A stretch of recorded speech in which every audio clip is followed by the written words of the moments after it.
다시 한번 읽도록 할까요? 다시 한번 읽겠습니다. 시작. 그들이 사도의 가르침을 받아 서로 교제하고 떡을 떼며 기도하기를 힘쓰니라. 아멘. 우리 방금 전에 배솔 청년이 기도했던 대로 2023년이 벌써 한 주가 지나갔습니다. 어떠세요, 여러분? 새해에 어떤 새로움과 기대 계속해서 지속되고 있나요? 새해가 됐는데 새로움과 설렘과 기대가 이제 점점 사그러지게 되겠지만, 그럼에도 1월 한 달만큼은 그래도 새해가 주는 그런 특별한 그런 새로움과 설렘이 계속해서 1월 한 달만큼은 계속해서 우리의 삶을 좀 채워갔으면 좋겠습니다. 그런 의미로 오늘도 옆 사람이랑 한번 인사 한번 했으면 좋겠습니다. 옆 사람, 앞뒤 사람이랑 새해에 하나님이 주시는 복 많이 누리세요 라고 한번 인사했으면 좋겠습니다. 우리 옆 사람이랑 앞뒤 사람이랑 한번 인사 한번 해볼까요? 새해에 하나님이 주신 복 많이 누리세요. 예, 좋습니다. 예, 이미 우리는 값으로 매길 수 없을 만한 하나님의 크신 은혜를 받은 줄로 믿습니다. 하나님께서는 예수 그리스도를 아끼지 아니하시고 우리 가운데 주셨고, 그 은혜로 말미암아 우리는 하나님의 자녀가 되는 복을 받았고 자녀가 되는 권세를 누렸으니 그 복을 마음껏 누리고 그 권세를 마음껏 누리면서 우리의 삶 가운데 평안과 부흥을 이뤄가는 우리 청년들이 다 되었으면 좋겠습니다.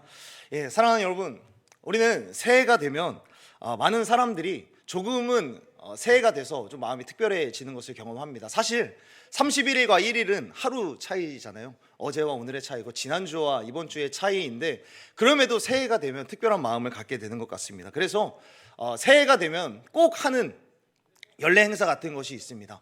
새해가 되면 이 중에 또 한 거의 90% 이상은 꼭 이걸 했을 겁니다. 새해가 되면, 아니 새해가 오기 전부터 내가 새해가 되면 이것만큼은 꼭 해야지, 내가 1월 1일부터는 내가 반드시 내가 이것만큼은 내가 꼭 이뤄갈 거야 라고 하는 목표와 다짐, 계획들을 하는 줄로 믿습니다. 새해가 되면 무조건 이런 계획들을, 목표를 한다는 거죠. 저도 역시 새해가 되면 이 목표와 이 다짐과 이 계획은 근 10년 동안은 변하지 않았던 것 같아요. 10년 동안은 늘 두 가지의 계획을 세웁니다. 첫 번째는 사실 이 자리에서 말씀드리기 좀 부끄러워가지고 저만의 비밀로 간직하도록 하겠습니다. 힌트를 드리자면 새해를 맞이한 저는 싱글입니다. 여기까지만 하겠고요. 두 번째는 이건 역시 10년 동안 변하지 않았습니다. 10년 동안 저는 항상 언제나 그랬듯이 다이어트의 계획을 합니다. 살을 좀 빼겠다. 저는 체질적으로 몸이 굉장히 고무줄 몸무게입니다. 1년을 주기로 생각해보면 거의 10kg가 왔다 갔다 합니다. 그런데 굉장히 신기하게도 거의 한 10년 정도, 2015년 정도부터는 새해 1월 1일을 들어갈 때의 몸무게는 변하지 않았습니다. 1월 1일을 맞이할 때의 제 몸무게는 10년 동안 거의 한 83, 84에서 결코 변하지 않습니다. 그래서 저는 늘 새해에는 다이어트를 계획을 합니다. 내가 올해만큼은 내가 살을 빼야지, 운동을 해야지 라고 계획을 해서 1월부터 2월부터 그리고 3월부터 계속해서 운동을 열심히 해서 고무줄 몸무게라고 말씀드렸죠. 거의 한 3개월이면은 거의 한 7kg, 8kg는 금방 뺍니다. 저는 살을 굉장히 잘 뺍니다. 그래서 여러 가지 운동도 하고 식단을 조절하면서 살을 빼는데, 이게 3, 4월까지는 굉장히 잘 유지가 되다가 5월달, 6월달부터는 조금 느슨해집니다. 그리고 한 8월, 9월부터는 힘이 좀 빠지죠. 그래서 다시금 살이 막 찌다가 11월, 12월이 되면 다시 83, 84로 복귀를 합니다. 그리고 또 새해가 되어서 다시 한번 다짐하죠. 내가 올해만큼은 또 내가 살을 빼겠다. 계속해서 10년 동안 계속해서 반복되는 저희 루틴입니다. 그래서 이 겨울에는 늘 심각한 고민에 빠집니다. 내가 옷을 사야 되나 말아야 되나. 다이어트를 포기하면은 사는 거고 다이어트 하겠다라고 마음 먹으면 안 삽니다. 여러분, 이런 고민을 할 만한 청년들은 거의 없는 것 같아요. 이 스트레스가 굉장히 심합니다. 옷을 사야 되나 말아야 되나.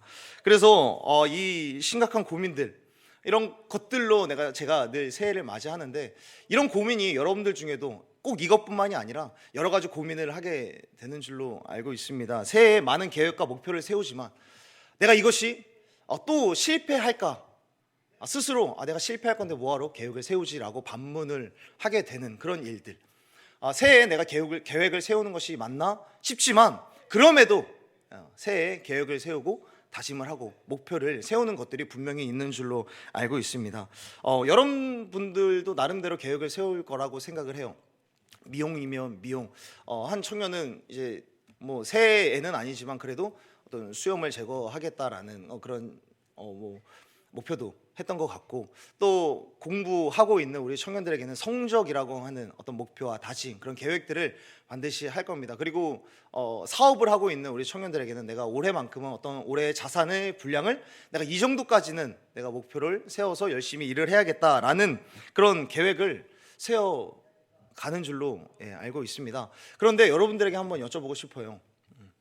여러 가지 계획을 세우는데, 우리의 삶에 있어서 여러 가지 계획과 목표와 다짐들을 세워가고 결단들을 해가는데, 여러분들의 이 2023년의 계획 중에 우리의 믿음을 위하여서, 우리의 영혼을 위하여서, 우리의 신앙에 대하여서는 어떤 계획을 세우고 있는지 한번 여쭤보고 싶습니다. 우리의 영혼을 위해서, 내 영혼의 샬롬과 내 영혼의 부흥을 위하여서는 어떠한 영적인 계획을 갖고 있는지 여러분들에게 한번 여쭤보고 싶습니다. 그냥 추상적으로 막연히 내 신앙이 성장했으면 좋겠다, 내가 하나님의 일을 잘 감당해야지 라고 하는 어떤 두루뭉술한 계획 말고, 그런 목표 말고, 내 신앙이 성장하기 위해서 내가 말씀을 읽으면 내가 어느 정도 읽을 것이고, 내가 하나님의 일을 잘 감당하려면 그 일에 관한 어떤 소스, 어떤 정보를 내가 공부를 할 것이며, 내가 기도를 할 거면 내가 기도를 하루에 얼마 정도 기도를 할 것이고, 그리고 내가 반드시 이 기도만큼은 응답될 때까지 내가 끝까지 기도하겠노라 라고 하는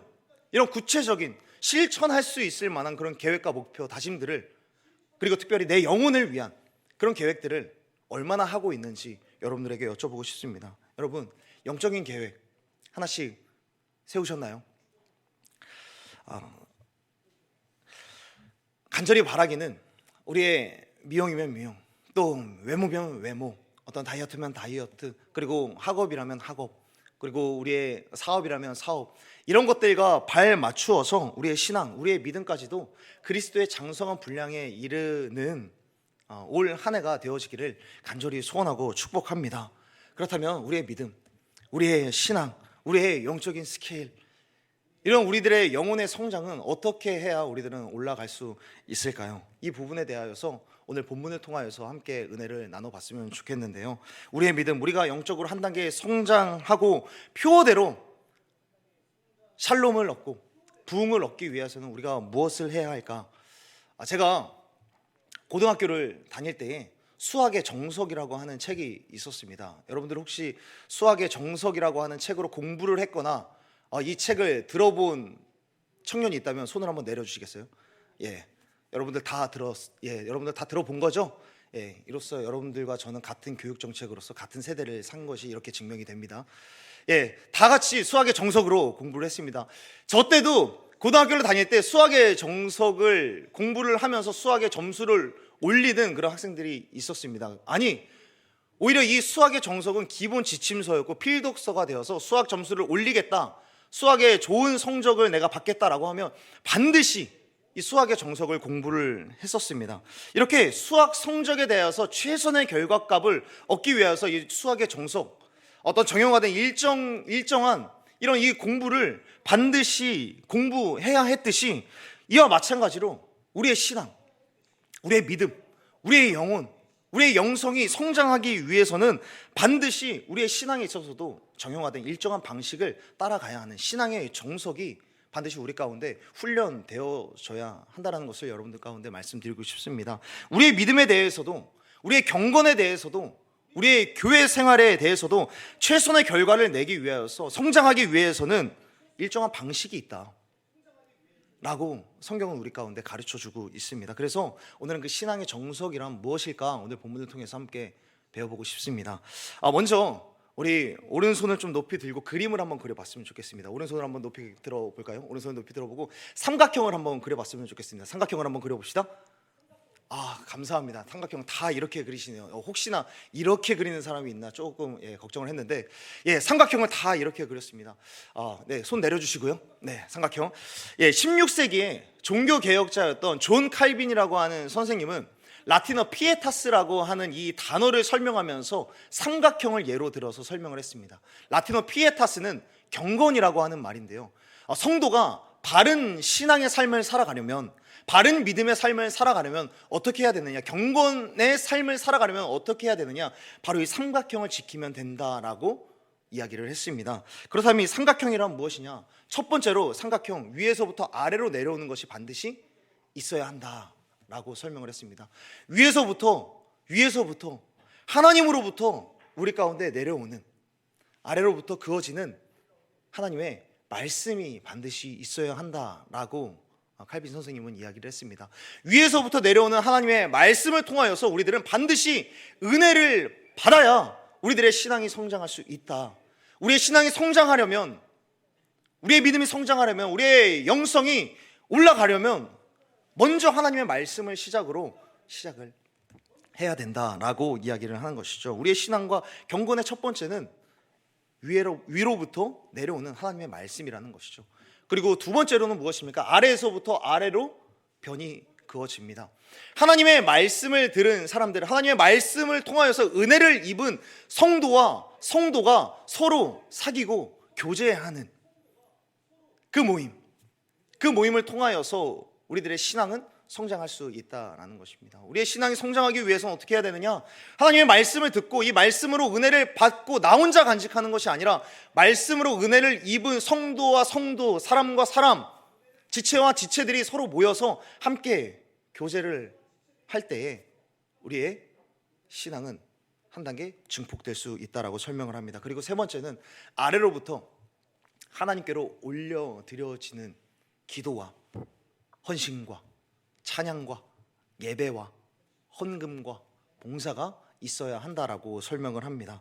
서로 은혜를 나누고 서로 사귐과 교제가 있으면 거기에서 끝나는 것이 아니라 함께 서로 교제한 그 내용을 가지고 함께 기도하고 함께 한 마음으로 하나님을 예배하는 이 변이 다시금 하나님께로 올려져야 한다라고 이야기를 합니다. 사랑하는 여러분, 다시 한번 기억했으면 좋겠습니다. 삼각형을 꼭 기억했으면 좋겠습니다. 하나님으로부터 오는 말씀, 이 말씀으로부터 오는 이 은혜를 꼭 기억하고 이 은혜의 나눔, 은혜의 사귐, 은혜의 교제가 있고 난 뒤에 반드시 다시 한번 하나님께 올려드려지는 기도와 예배와 찬송과 헌신과 헌금이 반드시 있어야만 우리의 신앙이 올라갈 수 있다. 이것이 바로 피에타스다라고 칼빈 선생님은 이야기를 했습니다. 이 본문, 오늘 우리가 읽은 본문이 바로 그 내용입니다. 칼빈 선생님은 오늘 본문의 말씀을 기반으로 이 피에타스를 설명을 했는데요, 오늘 본문에서도 똑같이 기록을 하고 있습니다. 우리 오늘 본문 말씀 다시 한번 읽어보도록 할까요? 42절 말씀 다 함께 읽겠습니다. 시작. 그들이 사도의 가르침을 받아 서로 교제하고, 아멘. 먼저 그들이 사도의 가르침을 받아라고 말씀하고 있습니다. 오늘 본문의 말씀은 이 세상의 모든 교회들의 이상적인 롤 모델이자 이상적인 교회라고 손꼽히는 초대교회의 자연스러운 일상이 담겨져 있는 본문 말씀입니다. 초대교회는 성령이 임하고 난 뒤에 날마다 그들의 신앙을 성장시키기 위하여서 무엇을 했는가? 그들이 사도의 가르침을 받으면서 하루하루를 살아갔다라고 말씀하고 있습니다. 초대교회 이 성도들은 먼저 말씀을 배우는 공동체였습니다. 초대교회 성도들은 모일 때마다, 교회로 모일 때마다, 회당에 모일 때마다 늘 사도들, 즉 예수님의 제자 그리고 목회자에게 늘 이야기를 하는 거예요. 우리에게 말씀을 가르쳐 주십시오. 우리가 말씀을 배우고 싶습니다. 우리가 함께 말씀을 연구하고 싶습니다. 이 말씀이 무엇인지 알려주십시오 라고 날마다 사도들 그리고 제자들 그리고 목회자에게 계속해서 말씀에 대한 갈급함을 계속해서 표출했다라는 것이죠. 우리의 신앙이 성장하는 것은 바로 이것입니다. 우리가 교회의 기본적인 베이스는 반드시 말씀이 되어야 한다라는 것을 오늘 본문 가운데서는 우리 가운데 가르쳐 주고 있는 것이죠. 초대교회 성도들은 이렇게 말씀에 대한 갈급함이 있었습니다. 말씀을 상고하고 말씀을 묵상하고 이 말씀이 무슨 뜻인가, 그리고 이 말씀이 우리 삶 가운데 어떻게 적용되어질 수 있을까 늘 연구하고, 그리고 이것을 연구하기 전에, 묵상하기 이전에 계속해서 읽고 또 읽는 그런 움직임들이 계속해서 있었습니다. 그러나 이때는 아시다시피 지금 우리가 갖고 있는 그런 성경책의 모습이 있는 것이 아니라 파피루스와 같은 어떤 꼬깃꼬깃한 종이에 사본이 담겨져 있고, 어떤 때는 조그만 종이에 말씀 한 구절, 말씀 한 구절도 제대로 적혀 있지 않은 그런 구절들이 적혀 있지만, 그러나 그 종이를 보면서 계속해서 읽었다는 거예요. 계속해서 이 말씀을 읽고 마음 가운데 새기고 내 삶 가운데 어떻게 적용할 수 있을까 계속해서 말씀을 읽어 내려갔다는 것입니다. 그들은 고작 한 구절 적혀 있는 그 종이를 목숨보다 소중히 여기면서 그 안에 있는 내용들을 계속해서 곱씹고 읽고, 그리고 그 말씀에 대하여서 배우는 것을 조금도 게으르게 살아가지 않았다라는 것입니다. 그에 비해서 우리들의 손에는 어떤 것이 들려 있습니까? 그에 비해서 우리들은 말씀 한 구절이 아니라 제대로 된 성경책 한 권이 들려져 있습니다. 그런 의미에서 여러분이 갖고 있는 성경책을 한번 들어보시겠어요? 성경책을 한 번씩 들어보실까요? 여러분, 성경책 좋습니다. 여러분, 이 성경책을 딱 잡았을 때 여러분들은 어떤 생각을 하시나요? 성경책을 딱 잡았을 때 혹시 여러분들 중에 이 성경책을 딱 잡았을 때 성경책 두께가 참 적당하다, 읽기 참 좋은 두께다라고 생각하는 청년 있나요? 저는 어렸을 때 이 말씀을 딱 처음에 짚고 나서 뭐 이렇게 두껍지라는 그런 생각을 했던 것 같습니다. 그런데 좀 나이가 들고 좀 공부할 분량이 많아지고 공부할 서적의 책들이 두꺼워지면서 하나님의 말씀이 생각보다 두꺼운 게 아니구나라고 생각을 하게 됐습니다. 만약에 성경책의 분량이 지금 이 성경책보다 더 두꺼웠다면 어떻게 됐을까? 지금 이 두께의 성경책 거의 한 10권 분량이 성경 한 권이다 라고 했다면 과연 내가 성경을 읽었을까라는 그런 생각을 해보게 됩니다. 또 만약에 성경책이 너무 얇다면, 내용이 너무 빈약하다면 어땠을까? 좀 많은 의심이 들지 않았을까라고 생각을 해보게 됩니다. 사실 성경은 역사책도 아니고 과학책도 아니고 의학책도 아니기 때문에 세상에 일어나는 수많은 일들과 상충되는 일들이 굉장히 많이 있습니다. 그렇다고 해서 성경이 틀린 내용만 담겨져 있습니까? 그건 아니죠. 이 모든 것들을 다 해설하고도, 모든 것을 다 설명하고도 다 적을 수 있을 만한 능력이 하나님이십니다. 하나님은 더 많은 방대한 양을 성경으로 남겨놓으실 수도 있습니다.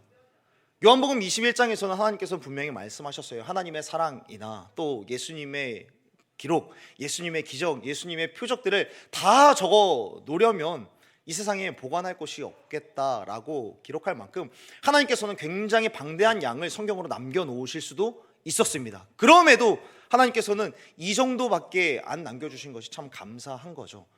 그렇기 때문에 이 하나님의 말씀에 대해서 두껍다, 많다라고 생각하지 말고 적당한 분량이다, 적절한 분량이다 라고 생각하시고 이 하나님의 말씀을 조금 더 가까이 할 수 있는 저와 여러분이 되었으면 좋겠습니다. 그렇다면 이 적당하고 적절한 분량에 이르는 이 성경책에는 어떤 내용이 기록되어 있을까? 디모데후서 3장 15절에 보면 이렇게 말씀합니다. 성경은 구원에 이르는 지혜가 있게 한다라고 말씀하고 있습니다. 성경의 주된 내용이 무엇입니까? 성경은 사실 역사책도 아닙니다. 의학책도 아닙니다. 그래서 상충되는 일들, 이해 안 되는 그런 말들이 있을 수 있습니다. 그러나 성경은 구원에 대하여서는, 구원에 관하여서는, 예수 그리스도로 말미암은 구원에 있어서는 완벽하게 완전하게 전혀 부족함 없는 구원에 이르는 지혜가 완전하게 기록되어 있는 하나님의 말씀이라는 사실을 믿고 내가 구원에 이르기 위해서 그 지혜를 얻으려면 무엇을 해야 되느냐? 다른 것을 찾고 다른 것에 기웃거리지 마시고 하나님의 말씀을 볼 줄 아는, 하나님의 말씀을 읽을 줄 아는 그런 저와 여러분이 되었으면 좋겠습니다. 수학 문제집에 영어 문제가 있으면 이상하고 영어 문제집에 과학 문제가 있으면 이상하듯이 성경에는 구원, 예수 그리스도로 말미암은 구원에 관한 그 지혜가 완벽하게 너무나도 충분하게 있다라는 사실을 꼭 기억하고 이 말씀을 조금 더 가까이 할 수 있는 저와 여러분이 되었으면 좋겠습니다. 그래서 이 성경 정말 알맞은 분량으로 우리의 구원에 이르는 지혜가 완벽하게 기록되어 있는 이 말씀을 올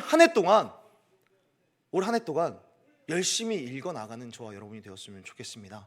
이 말씀을 읽어 나아갈 때 성경을 읽어보자라는 그런 영적인 계획을 세우고 영적인 이런 성장을 위해서 말씀을 읽는데, 말씀을 읽겠다라고 했을 때 그 목표를 조금은 크게 잡았으면 좋겠어요. 하루에 내가 5장, 10장, 여러분 시간이 가면 갈수록 목표는 줄어듭니까? 늘어납니까? 거의 대부분 다이어트를 할 때도 10kg 빼자라고 하지만 밤에 치킨 시켜 먹고 피자 시켜 먹다 보면은 계속해서 줄어듭니다. 하루하루 타협하게 된다는 거죠. 성경을 읽는 이 영적인 계획까지도 우리들은 시간이 가면 갈수록 줄어들기 마련입니다. 그렇기 때문에 1월 이 첫 달에 우리가 영적인 목표, 이런 성경이 읽는 그런 목표를 조금은 크게 잡았으면 좋겠어요. 내가 하루에 20장만큼은 읽겠다. 여러분 20장 정도 읽는 거 시간이 얼마 정도 소요가 될까요? 20장 사실 오래 걸릴 수 있습니다. 그런데 여러분 우리가 침대에 누워서 뒹굴뒹굴거리면서 멍 때리는 시간이 몇 분 정도가 됩니까? 우리가 가만히 앉아서 멍 때리고 TV 보는 시간 얼마나 소요를 하고 있습니까? 친구들과 카페에 앉아서 수다를 떠는 그 시간들이 얼마나 소요가 됩니까? 하물며 화장실에 앉아서 시간을 소비하는 그런 시간이 얼마나 됩니까? 그 시간들이 그렇게 많은데 우리가 성경을 읽는데 그럼에도 조금은 긴 시간을 투자해서 처음부터, 나중에 시간이 가면 갈수록 목표는 줄어들 수 있겠죠. 하지만 처음 이 1월 달만큼은 조금 목표를 크게 잡아서 하루에 20장씩은 말씀을 읽겠다, 말씀을 읽어 나가겠다라고 하는 그런 계획들을 해가면서 오늘 42절에서 말씀하고 있는 대로 말씀을 가르침을 받기 이전에 내가 먼저 말씀을 읽고 이 말씀에 대하여서 내가 가르침을 받겠다라고 하는 그런 목표를 가져가는 저와 여러분이 되었으면 좋겠습니다. 그리고 오늘 두 번째로 이렇게 말씀하고 있습니다. 두 번째로 그들이 사도의 가르침을 받아 서로 교제하고 떡을 떼며 라고 말씀하고 있습니다. 말씀을 읽었으면 받은 은혜를 가지고, 말씀을 내가 배웠으면, 말씀을 들었으면 그 들은 말씀을 가지고 함께 교제를 하는 거죠. 교제를 하는데 여기서 굉장히 중요한 게 있습니다. 떡을 떼며 서로 교제하고 떡을 떼며 밥 먹으면서 교제하라는 겁니다. 초대교회 성도들은 사도들로부터 말씀을 배우면 늘 집으로 초대를 해서 함께 말씀을 가지고 교제를 하고 밥을 먹으면서 이야기를 했습니다. 교회에서 밥을 먹는 교제, 식탁에서 이루어지는 그 교제는 이렇게까지 말씀드리고 싶습니다. 필수 불가결한, 너무나도 필요한, 꼭 있어야만 하는 그런 교제라는 사실을 여러분들에게 꼭 말씀드리고 싶습니다. 그렇기 때문에 제가 밥 먹자고 하면 제발 좀 불편해하지 않았으면 좋겠습니다. 여러분, 밥 먹는 교제 우리가 왜 해야 됩니까? 왜 그렇습니까? 예수님께서 그렇게 하셨거든요. 예수님께서 행하신 일들을 다 보면은 거의 밥 먹는 이야기가 굉장히 많습니다. 삭개오야 내려와라, 내가 너희 집에 가서 유하여야겠다. 왜 유하여야겠다라고 말씀하셨을까요? 너희 집에 가서 밥 먹자는 거예요. 마리아와 마르다 집에 가서 뭘 했습니까? 음식을 차려 먹었습니다. 여러분 오해는 하지 마시고요. 어떤 단면적으로 보면 이럴 수도 있다라는 겁니다. 오병이어의 기적이 뭡니까? 오병이어의 기적, 물고기 2마리와 보리떡 5개로 여러 개 만들어서 여러 명이랑 같이 나눠 먹은 이야기입니다. 최후의 만찬 무엇이죠? 함께 마지막으로 예수님과 제자들이 먹는 교제였습니다. 그래서 누가복음 7장 34절에서 이렇게 말씀합니다. 보라, 먹기를 탐하고 포도주를 즐기는 사람이요. 사람들이 예수님과 예수님의 무리를 볼 때마다 계속 먹으니까, 와, 저 사람 진짜 먹는 거 좋아한다. 밥 먹고 아이스크림 먹고 밥 먹고 과일 먹고 밥 먹고 계속 먹는구나. 계속해서 이야기를 해요. 예수님께서 부활하셔서 또 뭘 했습니까? 베드로에게 찾아와서 해변가에서 생선구이 해드셨습니다. 먹는 거예요, 먹는 거. 우리는 얼마 전까지 코로나로 인하여서 셀 모임도 자유롭지 못했고요, 마을 모임도 자유롭지 못했고, 교제하는 것도 잠시 중단해야만 했습니다. 그리고 아직까지도 교회 식당은 운영되지 않고 있지만 여러분 기억하십시오. 교회는 모여서 밥 먹는 곳입니다. 교회에서 밥 먹으면서 이야기 나누는 겁니다. 셀끼리, 마을끼리, 임원들끼리, 리더들끼리, 브리더들끼리, 코어들끼리, 찬양단끼리, 방송팀끼리 모여서 커피 마시고 밥 먹는 겁니다. 이 시간들을 결코 의미 없는 시간으로 치부하지 마시고 이 시간들을 통하여서 유익한 교제를 해나가는 우리 청년들이 됐으면 좋겠습니다. 그리고 세 번째로 본문에서 이렇게 말씀하고 있습니다. 오로지 기도하기를 힘쓰니라. 말씀을 들은 사람들, 그 말씀을 들은 사람이 서로 밥을 먹고 음료를 마시면서 교제를 합니다. 그런데 여기에서 끝나면 안 되죠. 그냥 밥 먹는 것으로 끝나면 안 돼요. 밥 먹으면서 끝내는 것이 아니라 사람들과의 교제의 내용을 기반으로 반드시 다음에 세 번째 삼각형의 마지막 단계 위로 올라가는 이 변이 반드시 그어져야 됩니다. 하나님 앞에 기도하는 시간이요. 두 번째로서 이렇게 말씀드렸습니다. 성도의 교제가 있어야 된다. 밥 먹으면서 교제를 해야 된다. 그런데 여러분, 이 초대교회 당시 이때 당시에 사람들이 밥을 먹으면서 과연 어떤 이야기를 했을까 한번 우리들은 생각해 봐야 됩니다. 초대교회 사람들이 함께 모여서 밥을 먹는데 밥을 먹을 때 어떤 교제, 어떤 대화를 이뤄갔을까? 이 당시에는 예수 그리스도를 믿는 자들을 향한 핍박과 세간의 불편한 시선들이 너무나도 많이 있었습니다. 그래서 이들은 서로 만날 때마다 이렇게 인사를 했습니다. 마라나타, 마라나타. 여러분, 마라나타라고 하는 뜻이 무슨 뜻입니까? 마라나타, 예수님 곧 오십니다. 예수님 속히 오십니다. 그러니까 우리 지금 조금 불편해도 힘냅시다. 예수님 곧 오십니다. 그렇기 때문에 우리 조금만 인내하고 예수님 오실 그날을 소망하며 지금 이 어려운 시간들을 잘 견뎌내 봅시다. 마라나타라고 인사를 했습니다. 그들은 모여서 언제나 우리 믿음 잘 지켜보자. 사람들의 불편한 시선과 수많은 핍박이 있지만 그래도 우리 잘 견뎌가 보자. 믿음을 지켜가는 동안에 각자가 여러 가지 고충들을 겪지만 그 고충들을 이야기하면서 함께 잘 지켜보자고, 함께 우리 믿음 잘 지켜보자고, 흔들리지 말자고 서로 위로하면서, 그리고 너의 이런 믿음을 지켜가는 너의 이 행동들이 나에게는 도전이 된다. 서로 도전이 되는 거예요.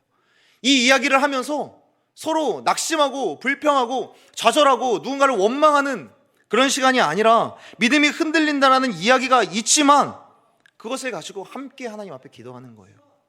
우리가 함께 이렇게 힘겨운 시간을 겪지만 그러나 저 사람의 저 간증이 저에게도 도전이 됩니다. 하나님, 저도 저렇게 믿음을 지켜갈 수 있도록 도와주세요.